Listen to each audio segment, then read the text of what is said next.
Assalamualaikum warahmatullahi wabarakatuh. Perkenalkan kami dari kelompok I dari kelas Seminar Manajemen Perpajakan yang diampu oleh Bapak Rahmat Kurniawan dan juga Bapak Jafri. Di sini kami akan mempresentasikan hasil diskusi kelompok kami mengenai manajemen pajak atas penghasilan mancanegara, yaitu transfer pricing. Kelompok I beranggotakan yang pertama ada Via Guziana Sari dengan nomor BP 1810531004 dan juga ada Dirat Azahri dengan nomor BP 1810531039 dan yang terakhir saya sendiri Ahmad Rifai dengan nomor BP 1810531060. Pertama, kita harus mengetahui terlebih dahulu konsep dasar dari transfer pricing.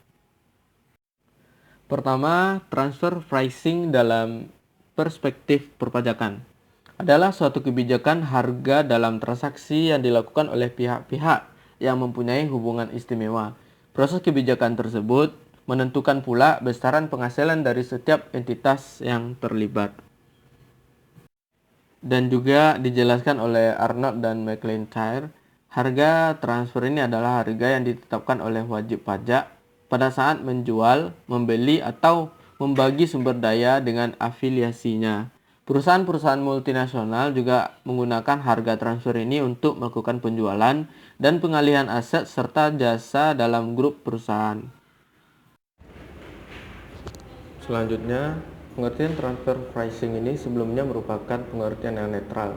Akan tetapi, istilah transfer pricing sering dikonotasikan sebagai sesuatu yang tidak baik dan bermakna pejoratif, yaitu pengalihan atas penghasilan kena pajak dari suatu perusahaan dalam suatu grup perusahaan multinasional ke perusahaan lain dalam grup perusahaan multinasional yang sama di negara yang tarif pajaknya rendah. Makna pejoratif tersebut sebetulnya juga mengacu kepada apa yang disebut sebagai manipulasi dari transfer pricing, abuse of transfer pricing, transfer my pricing, dan sebagainya. Manipulasi dari transfer pricing ini dapat didefinisikan sebagai suatu kebijakan atas harga transfer yang berada di atas atau di bawah opportunity cost dalam rangka untuk penghindaran kontrol dari pemerintah dan atau aktivitas yang memanfaatkan perbedaan regulasi antar negara, terutama terkait dengan tarif pajak. Dengan demikian, dapat disimpulkan bahwa manipulasi dari transfer pricing ini adalah kegiatan menetapkan harga transfer menjadi terlalu besar atau terlalu kecil dengan maksud untuk memperkecil jumlah pajak yang terutang. Selanjutnya kita masuk ke bagian topik skema dari transfer pricing. Baiklah, saya Via Guzianasari akan menjelaskan materi selanjutnya yaitu mengenai skema transfer pricing. Suatu skema transfer pricing dapat dijelaskan melalui contoh sederhana yaitu sebagai berikut. Misalnya, X Corporation yaitu sebuah perusahaan manufaktur yang didirikan dan berkedudukan di negara A menjual barang kepada perusahaan afiliasinya yaitu Y Corporation yang didirikan dan berkedudukan di negara B, di mana X Corporation dapat mengurangi beban pajak terutangnya dengan cara melakukan transfer pricing atas barang yang dijualnya kepada Y Corporation. Skema transfer pricing yang dilakukan tersebut dapat mengurangi total beban pajak dari grup perusahaan multinasional X Corporation dan Y Corporation apabila 1. Tarif pajak di negara B lebih rendah dibandingkan negara A.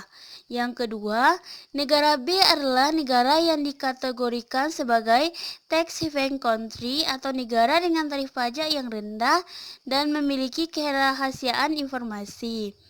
Yang ketiga, meskipun tarif pajak di negara B lebih tinggi dibandingkan tarif pajak di negara A, transfer pricing tetap bisa dilakukan apabila Y Corporation mengalami kerugian atau di negara B terdapat banyak celah yang dapat dimanfaatkan. Untuk mendapatkan gambaran yang jelas, berikut ini disajikan gambaran sederhana tentang praktek transfer pricing yang bertujuan untuk mengurangi beban pajak yang terutang.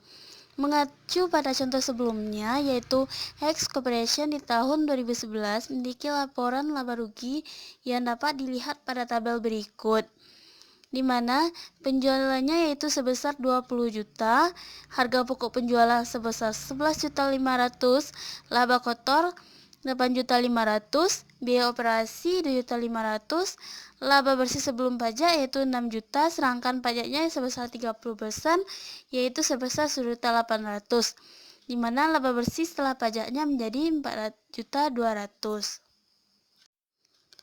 Dalam rangka memperkecil jumlah pajak terutang, perusahaan X Corporation mendirikan perusahaan Y Corporation atau anak perusahaan di negara B yang dikategorikan sebagai tax haven country yang memiliki tarif pajak sebesar 10%. Perusahaan Y Corporation berfungsi sebagai invoicing center, atau dengan kata lain, Y Corporation tidak memiliki fungsi apapun. Skema yang dirancang adalah sebagai berikut. Pada gambar, yaitu di mana perusahaan X Corporation menjual produknya kepada afiliasinya Y Corporation yang berdomisili di negara B dengan harga sebesar 14 juta US dollar. Kemudian, Y Corporation menjual kembali produk tersebut kepada pihak independen Z Corporation yang berdomisili di negara C sebesar 20 juta US dollar. Walau demikian, produk tersebut pada dasarnya dikirim langsung oleh X Corporation kepada Z Corporation.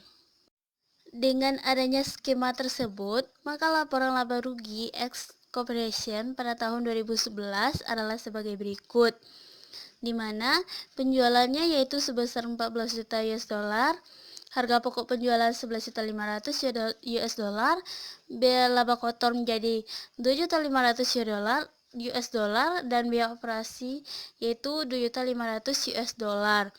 Sedangkan tidak ada laba bersih sebelum pajaknya.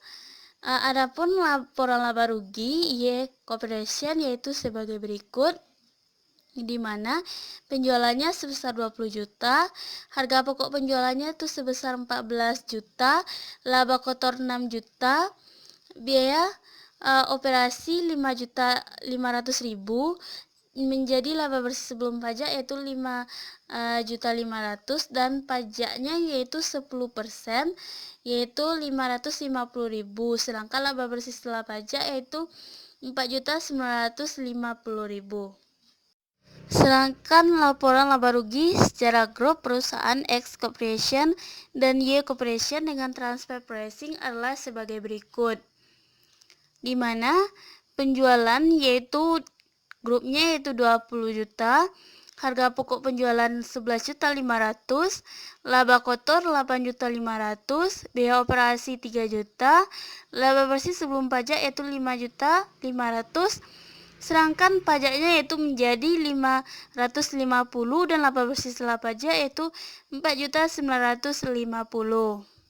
Jika X Corporation melakukan suatu skema transfer pricing dengan melakukan suatu transaksi afiliasi dengan Y Corporation, maka laba bersih setelah pajak yang didapatkan oleh grup perusahaan multinasional tersebut yaitu sebesar 4,95 juta US dollar. Akan lebih besar jika dibandingkan dengan tanpa skema transfer pricing yaitu sebesar 4,2 juta. Dalam hal ini, grup perusahaan multinasional tersebut akan mendapatkan tambahan laba bersih setelah pajak sebesar 750.000. Perbandingan antara jumlah laba setelah pajak antara yang tidak melalui skema transfer pricing dan melalui skema transfer pricing dapat dilihat pada tabel di bawah ini.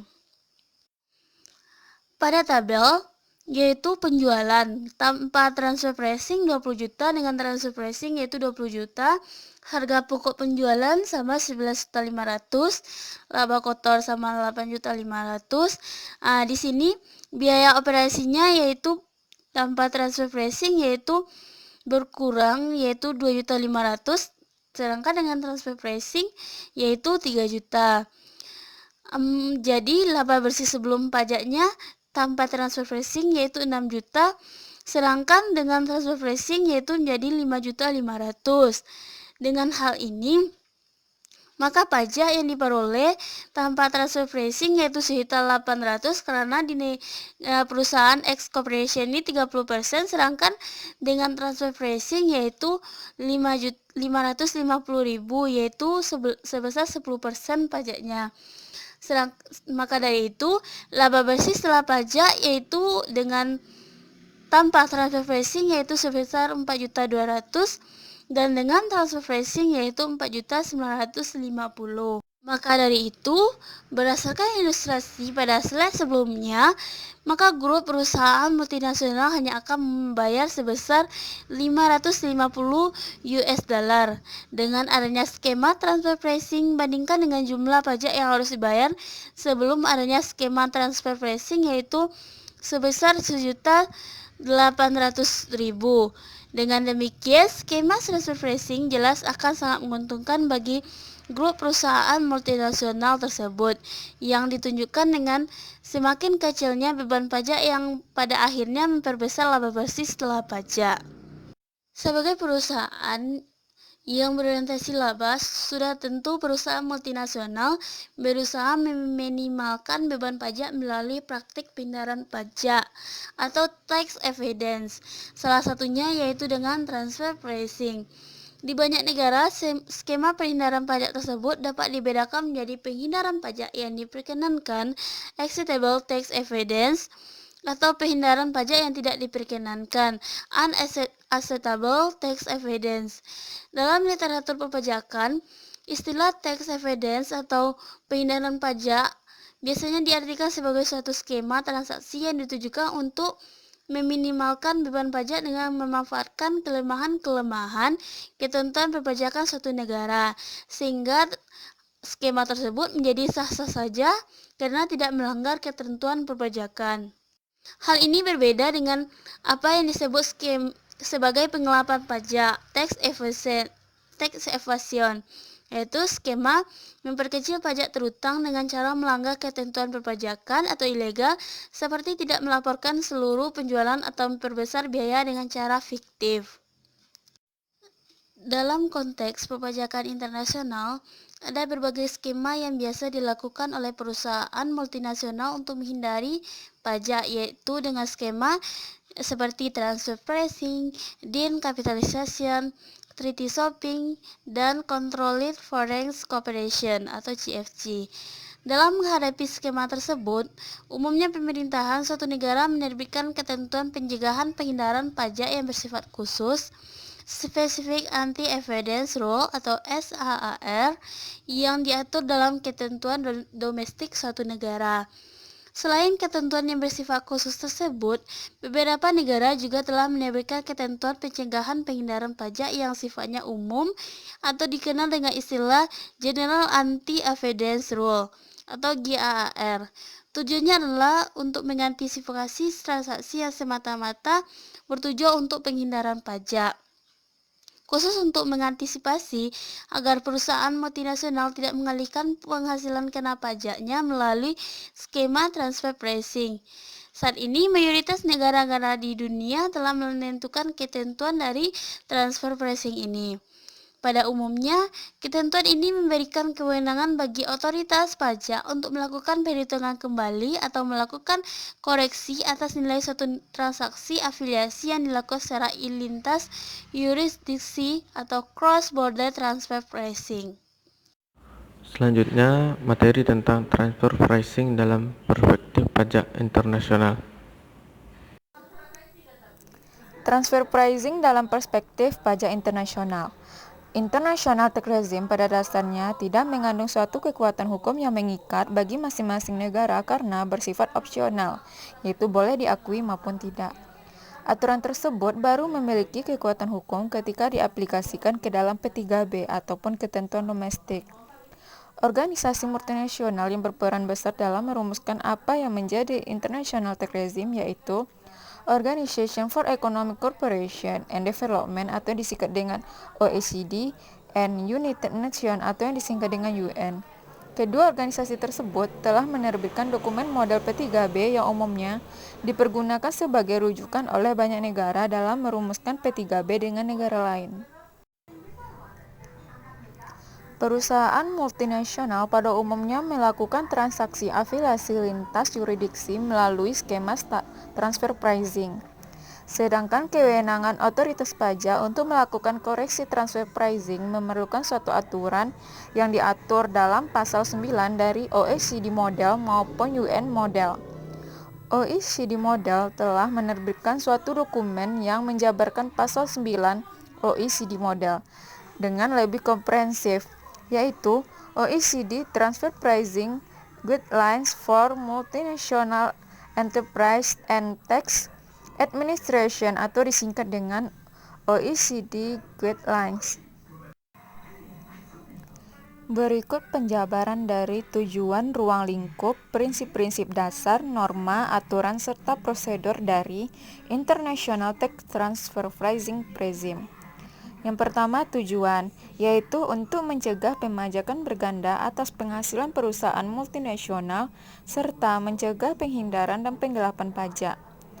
Yang kedua, ruang lingkup, alokasi penghasilan maupun biaya antara anggota dari grup perusahaan multinasional yang berada di yurisdiksi berbeda serta menilai keseluruhan transaksi afiliasi lintas yurisdiksi. Yang ketiga, prinsip-prinsip dasar. 3 prinsip dasar utama: kesetaraan antar negara, netralitas pajak, serta kesetaraan wajib pajak yang melakukan aktivitas lintas yurisdiksi. Keempat, norma, standar atau prinsipal, dengan melihat anggota grup perusahaan multinasional dalam entitas yang terpisah. Yang kelima, ada aturan. Peraturan yang menjelaskan principle dalam aplikasi, misalnya metode yang dipergunakan dalam menilai transaksi afiliasi. Yang terakhir, prosedur. Prosedur domestik, proses memerlukan dokumentasi dan Advanced Pricing Agreement atau disingkat dengan APA. Prosedur International Mutual Agreement Procedure atau disingkat dengan MAP. Pertukaran informasi, dan simultaneous examination procedure. Selanjutnya, materi tentang transfer pricing di Indonesia. Transfer pricing di Indonesia diatur dalam Undang-Undang Perpajakan di Indonesia, tepatnya Undang-Undang Nomor 7 Tahun 1983 tentang pajak penghasilan. Dalam undang-undang ini, diatur ketentuan mengenai definisi hubungan istimewa suatu kewenangan yang mengacu pada penghasilan dan atau biaya yang terjadi apabila di antara pihak-pihak tersebut tidak terdapat hubungan istimewa. Ketentuan tentang kewenangan otoritas pajak untuk melakukan koreksi dimaksudkan untuk mencegah terjadinya penyelundupan pajak. Pada tahun 1993, Direktur Jenderal Pajak menerbitkan Keputusan Direktur Jenderal Pajak Nomor Kep strip 01-PJ-7-1993 tentang pedoman pemeriksaan pajak terhadap wajib pajak yang mempunyai hubungan istimewa, dan Surat Edaran Direktur Jenderal Pajak Nomor SE strip 04-PJ-7 tahun 1993 tentang petunjuk penanganan kasus-kasus transfer pricing. Undang-Undang tentang pajak penghasilan mengalami perubahan pada tahun 1994, yaitu dengan diterbitkannya Undang-Undang Nomor 10 Tahun 1994 tentang perubahan kedua Undang-Undang Nomor 7 Tahun 1983 tentang pajak penghasilan. Pada tahun 2000 diterbitkannya Undang-Undang Nomor 17 Tahun 2000 tentang perubahan ketiga atas Undang-Undang Nomor 7 Tahun 1983 tentang pajak penghasilan. Di tahun 2007, melalui Peraturan Pemerintahan Nomor 80 Tahun 2007, wajib pajak diberikan tambahan beban untuk mendokumentasikan penerapan prinsip kewajaran atas transaksi hubungan istimewa yang mereka lakukan. Meskipun langkah-langkah penerapan prinsip kewajaran itu sendiri belum diterbitkan. Ketentuan transfer pricing kemudian diubah seiring dengan diterbitkannya Undang-Undang Nomor 36 Tahun 2008 tentang perubahan keempat atas Undang-Undang Nomor 7 Tahun 1983 tentang pajak penghasilan, yang secara eksplisit ditentukan metode-metode apa saja yang digunakan dalam menerapkan prinsip kewajaran pada suatu transaksi hubungan istimewa. Selanjutnya, pada tahun 2009, wajib pajak diwajibkan untuk mengungkapkan pihak-pihak yang mempunyai hubungan istimewa. Transaksi hubungan istimewa yang dilakukan, informasi tentang analisis kesebandingan dan penentuan harga wajar dalam surat pemberitahuan tahunan pajak penghasilan wajib pajak badan.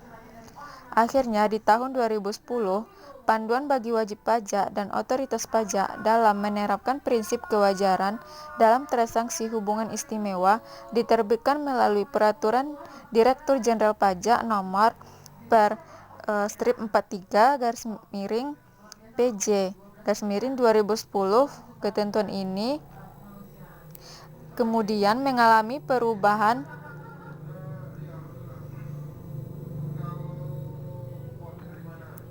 melalui Peraturan Direktur Jenderal Pajak Nomor per strip 32 garing PJ garing 2011.